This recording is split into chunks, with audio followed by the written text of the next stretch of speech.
Hello, my makeup beauties. Welcome back to my YouTube channel. I am Gitika Arora, Haridwar based makeup artist and influencer, and now a YouTube content creator also. So, I am back with one more amazing tutorial plus a product review लो कि आप इसका कैसे use करना है. इस video में मैं आपके लिए कवर करने वाली हूँ एक बहुत ही amazing foundation which is full coverage matte yet affordable. Yes, I am talking about Recode foundation, which are like exact dupe of Huda. Exact dupe मैं नहीं कह सकती, बट हाँ इनकी कंसिस्टेंसी कह सकती हूँ कि कंसिस्टेंसी कैसी है. अगर आपके पास हुडा ब्यूटी भी है, या आपके पास रिकोड है, या आपके पास शार्लेट टिल्बरी है, या आपके पास कोई भी ऐसा थिक फाउंडेशन है जो आपको लगता है आपसे यूज़ नहीं होता है, आपको समझ ही नहीं आ रहा उसे यूज़ कैसे करना है, वो बहुत ज़्यादा ड्राई आउट हो जाता है, या आप उसे ब्लेंड नहीं कर पाते, तो by end of this video आपको एग्जैक्टली पता होगा आपको फाउंडेशन कैसे ब्लेंड करना और इतनी स्मूथ फिनिश उस फाउंडेशन से कैसे लेके आनी है. बिलीव मी, ये पूरा मेकअप मैंने इसी फाउंडेशन से करा है. You will get to know by end of the video कि हमने इसे यूज़ करा है, कैसे इसकी ब्लेंडिंग करी और कैसे इसको सेट करा है. Everything you will get to know by end of this video. आज हम सीखेंगे कि रिकोड की फाउंडेशंस कैसे हम अप्लाई कर सकते हैं, बिकॉज मेरे पास बहुत सारी क्वेरीज आती हैं कि उन्होंने इन्फ्लुएंसिंग मार्केटिंग के थ्रू रिकोड की फाउंडेशंस ले तो ली है, बट अब उसे यूज़ कैसे करना है उसका उन्हें बिल्कुल आइडिया नहीं है.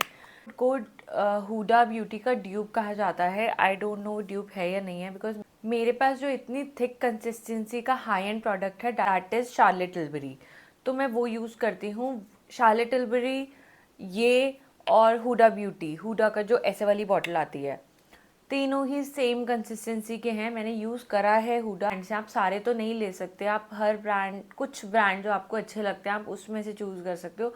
तो हुडा और शार्लेट अगर मुझे लेना था तो मैंने शार्लेट चूज़ करा एज़ कम्पेयर टू हुडा. अब हम बात करेंगे इसकी कंसिस्टेंसी की.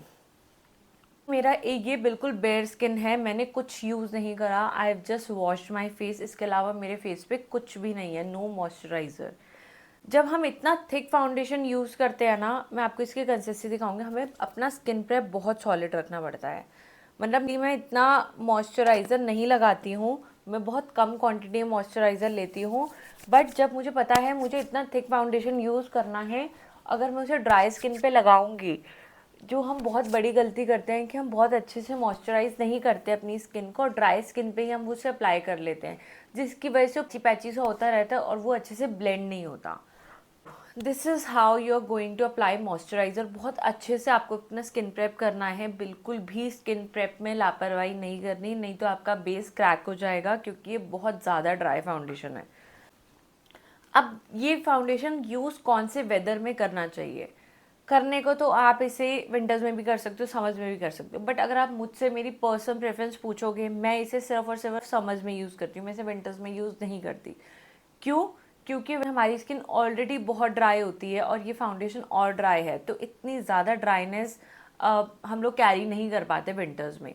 बट समर्स के लिए this foundation is one of the best foundation, जिन्हें फुल कवरेज मेकअप चाहिए, जिन्हें जो चाहते हैं कि उन्होंने मेकअप करा है तो वो दिखे, बिकॉज इसकी कवरेज बहुत अच्छी है. तो आप इसे नो मेकअप लुक में तो यूज़ नहीं कर सकते हो. ये बहुत अच्छी कवरेज देता है, तो इसे आपको फुल ग्लैम टाइप वाले मेकअप में ही यूज़ करना चाहिए.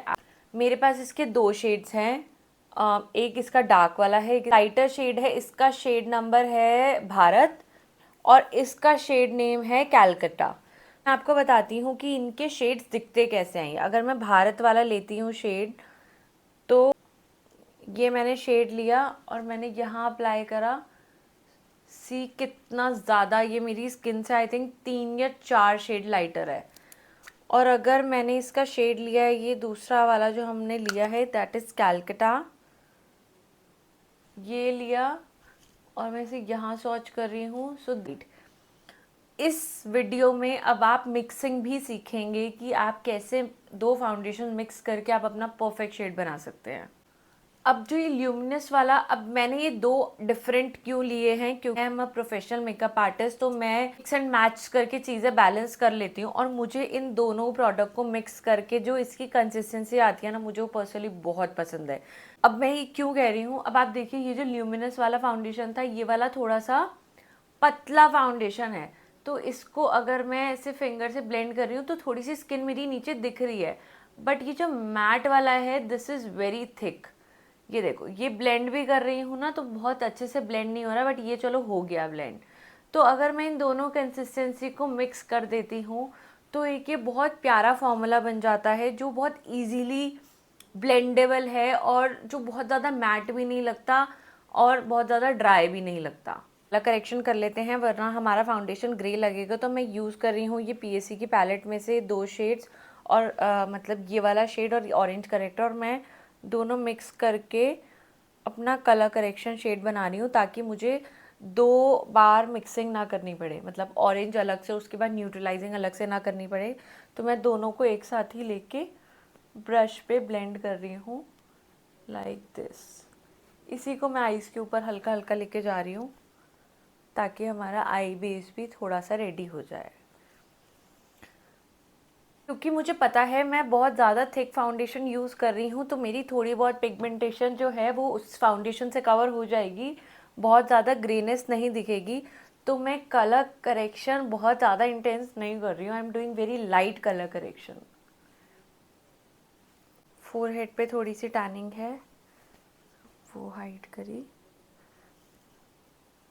और इसे ब्रश से ही ब्लेंड। अब इसकी कंसिस्टेंसी भी ना बहुत ड्राई है, अब ये बहुत वैक्सी वैक्सी है तो मैं ब्लेंडर से ब्लेंड नहीं करूँगी क्योंकि ब्लेंडर से बहुत जल्दी प्रोडक्ट हट भी जाता है और बहुत इतने थिक प्रोडक्ट मतलब आई डोंट प्रेफर कि ब्लेंडर से इतने इजीली ब्लेंड होते हैं। मेरा पर्सनल एक्सपीरियंस यही है कि ब्लेंडर से इतने थिक प्रोडक्ट्स आज बहुत अच्छे से ब्लेंड नहीं होते, ब्रश ही यूज़ करना पड़ता है क्योंकि हम उसका ब्रश का प्रेशर बढ़ा के ब्लेंडिंग अपनी बहुत स्मूथ कर सकते हैं। अगर मैं ब्लेंडर से करती रहूँगी वो होगा ही नहीं क्योंकि जितनी देर मैं ब्लेंडर वहाँ लेके जाऊँगी वो प्रोडक्ट सूख चुका होगा। सीखेंगे मिक्सिंग करनी। सबसे पहले मैं ले रही हूँ इसका shade Calcutta, that is a darker shade. अब क्योंकि मेरा skin tone is wheatish to dusky तो मैं इसकी क्वांटिटी थोड़ी ज़्यादा रखूँगी और मैं लाइट वाले की क्वांटिटी थोड़ी सी कम रखूँगी। अब मैंने ये लिया है, एक पूरा पंप लिया है मैंने इसका, और देखो मैं प्लेट पे से ऐसे भी रख रही हूँ ना तो ये गिर नहीं रहा है। इतना ज़्यादा ड्राई फॉर्मूला है कि मैं ऐसे भी करूँगी ना तो ये ऐसे ग्लाइड होके नीचे नहीं आएगा। उसके बाद मैं इसमें मिक्स कर रही हूँ थोड़ा सा शेड भारत लाइक दिस, और मैं इसे फिंगर से फैला लूँगी पूरी प्लेट पे। हमें बहुत अच्छे से प्रोडक्ट को इमल्सिफाई करना है तभी वो हमारी फेस पे अच्छे से बटर वाला स्मूथ फिनिश देगा। अदरवाइज़ आप लोग क्या करते होंगे ना, जिस वजह से ये आपका ब्लेंड नहीं हो पाता, आप लोगों ने सीधा ही हाथ पे लिया या कहीं लिया और अप्लाई करना शुरू कर दिया, उससे तो ये कभी ब्लेंड नहीं होगा। नेक्स्ट इम्पॉर्टेंट थिंग, ये बहुत इंपॉर्टेंट स्टेप है, मतलब आई डोंट नो लोग कैसे ब्लेंड करते हैं, ये मैंने जो पर्सनली फाइंड आउट करा है कि मेरे लिए ये कैसे वर्क कर रहा है, मैं आपको वो टेक्निक बता रही हूँ। मे बी आपने और वीडियोज़ में बहुत अलग तरीके से देखा होगा, आप वो भी ट्राई कर लीजिएगा। आपको जो बेस्ट तरीका लगे ब्लेंड करने का आप वैसे कर सकते हो। मैं लेती हूँ ऐसा फ्लैट ब्रश और इस फ्लैट ब्रश पे मैंने प्रोडक्ट लिया और मैंने इसे अप्लाई करना स्टार्ट कर दिया लाइक दिस। अब देखिए ये मेरी स्किन टोन का है, थोड़ा सा लाइट तो ऑब्वियसली चलता है क्योंकि अभी हमें पूरा फेस मेकअप करना है तो इतना ड्राई तो हम मैनेज कर लेंगे। अब इसे हमें टाइम नहीं देना कि ये ड्राई आउट हो जाए। मैंने इतना लगाया और मैंने इसको ब्लेंड कर दिया। बहुत जल्दी ड्राई होता है, आपको इसको बहुत ध्यान से यूज़ करना है। फिर आप थोड़ा सा और प्रोडक्ट लोगे और आप इसे इस एरिया में अप्लाई करोगे। और अब मैं एप्लीकेशन भी कर रही हूँ ना, मैं उस जगह पे दोबारा एप्लीकेशन नहीं कर रही हूँ जहाँ मैंने प्रोडक्ट ऑलरेडी लगा लिया।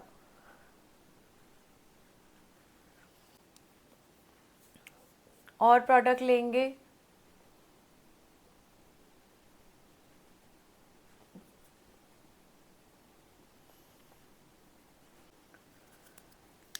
And blend.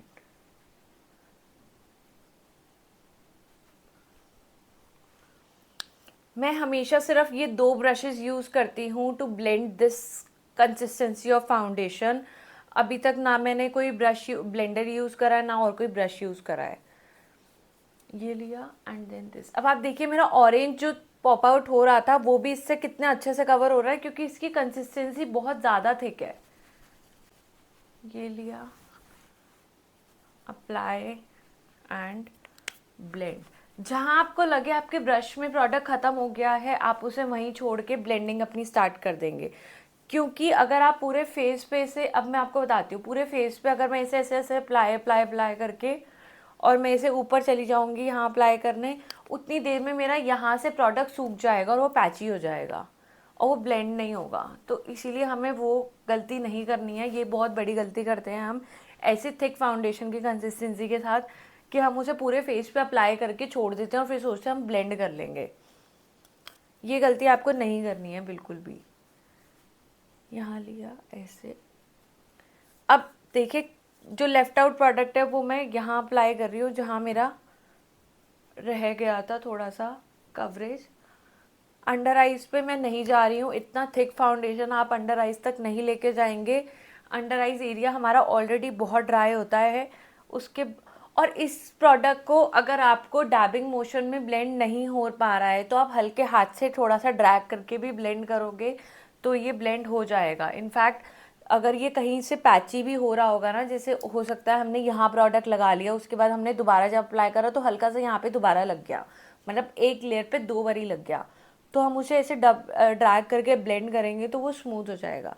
जो लेफ्ट आउट प्रोडक्ट है मैं पूरी ब्रश पे ऐसे ले रही हूँ और मैं बस अपना बेस स्मूथ करूँगी लाइक दिस। मैं इसे अंडर आइज तक भी ले जाती क्योंकि अंडर आइज एरिया हमारा ऑलरेडी बहुत ड्राई होता है और इतना पतला फाउंडेशन होता ना, तो मैं ले जाती हूँ। एट टाइम्स मैं अंडर आइज को भी अपने फाउंडेशन से कवर कर देती हूँ, बट इतना ड्राई फॉर्मूला के साथ आपको ये गलती कभी नहीं करनी है। अब कंटोरिंग मैं कर रही हूँ ज़ूडियो की स्टिक से। मैंने ये पीएससी वाला पैलेट यूज़ इसलिए नहीं करा कंटोरिंग के लिए क्योंकि इसकी कंसिस्टेंसी भी बहुत थिक है, ये भी बहुत ज़्यादा वैक्सी है। तो अगर इतनी थिक बेस के ऊपर मैं इससे कंटोरिंग करूँगी तो ब्लेंडिंग करते टाइम मेरा बेस नीचे से हट सकता है।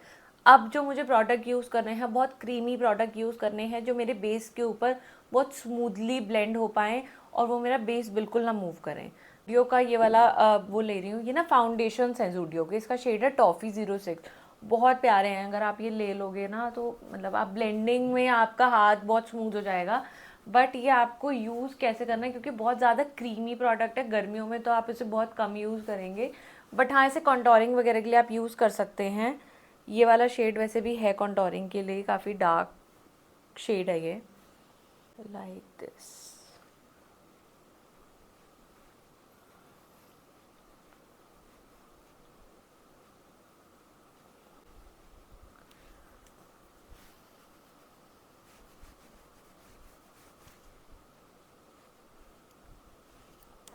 ये बहुत बड़ा मिथ है कि हमें बहुत ज़्यादा प्रोडक्ट चाहिए एक फ्लॉलेस बेस के लिए। आप बहुत कम प्रोडक्ट में भी बहुत अच्छा बेस अचीव कर सकते हो। जितनी रिक्वायरमेंट है आप उतना प्रोडक्ट लीजिए। अगर आपकी पिगमेंटेशन ज़्यादा है तो आप थोड़े थिक प्रोडक्ट ले सकते हैं, कम है तो आप पतले प्रोडक्ट ले सकते हैं।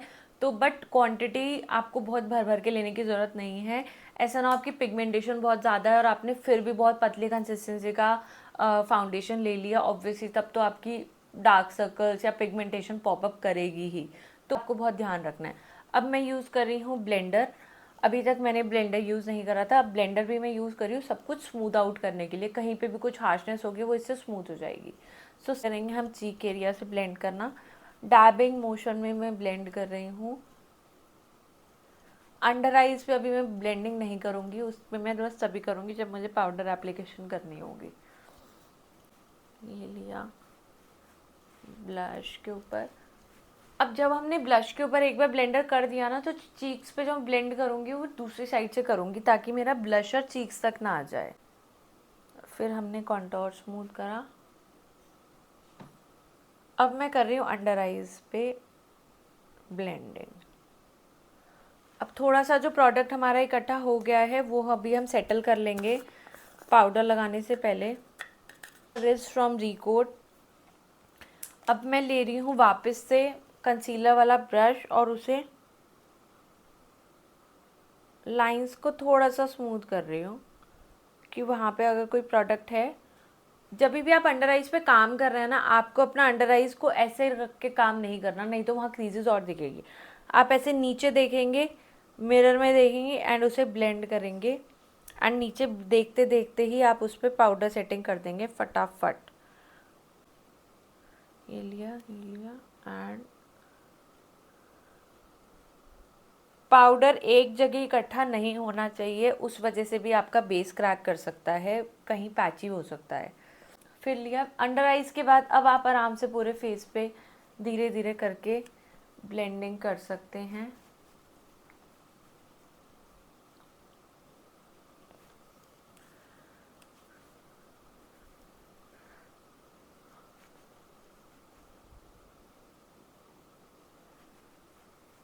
लेफ्ट आउट प्रोडक्ट मैं चीक्स पे लगा रही हूँ, क्योंकि अगर बहुत ज़्यादा पाउडर हमारे ब्लशर के ऊपर लगता है तो वो हम ब्लशर को गायब कर देता है, तो कोई पॉइंट नहीं है।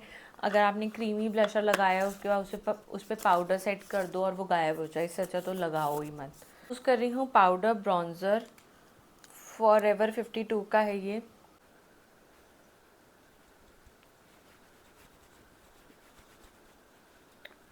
नोज़ पे यूज़ करूँगी मैं थोड़ा सा पतला ब्रश, ऐसा सा ब्रश थोड़ा सा फ्लैट, ताकि मेरे नोज़ एरिया के उसमें ही रहे, डेप्थ में ही।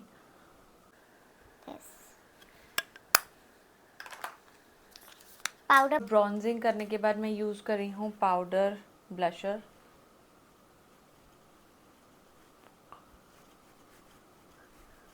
अब इससे मेरा ब्लशर भी हो गया और मेरे ब्लशर की इंटेंसिटी भी कम नहीं हुई।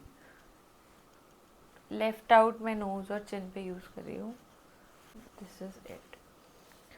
बेस बनता है रिकोड के फाउंडेशन से। अगर आपको एक बहुत अच्छे कवरेज में मेकअप चाहिए ना, बट ये ऐसा नहीं है, या आप इसको ये नहीं कह सकते नो मेकअप लुक देगा, बिकॉज इसकी कंसिस्टेंसी थिक है।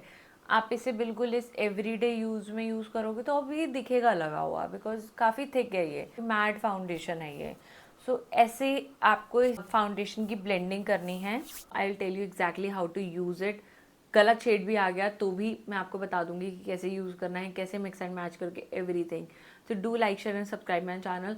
ऑल्सो अगर आप मुझे कमेंट सेक्शन में ज़रूर बता देंगे कि आपको किस मेकअप ऑल्सो अगर आप मुझे कमेंट सेक्शन में बता देंगे कि आपको किस प्रोडक्ट से रिलेटेड प्रॉब्लम आती है, या किस टेक्निक से रिलेटेड प्रॉब्लम आती है मेकअप करने में, या किसी भी प्रोडक्ट का आप चाहते हैं मैं रिव्यू करूं, तो आप मुझे कमेंट सेक्शन में ज़रूर बताइए। अगर मेरे पास वो होगा तो मैं डेफिनेटली उस एग्जैक्टली प्रोडक्ट के रिव्यू कर दूँगी। बट अगर मेरे पास वो नहीं हुआ तो सिमिलर सा कुछ तो होगा जिससे मैं आपकी हेल्प कर पाऊँगी उस प्रॉब्लम को सॉल्व करने में।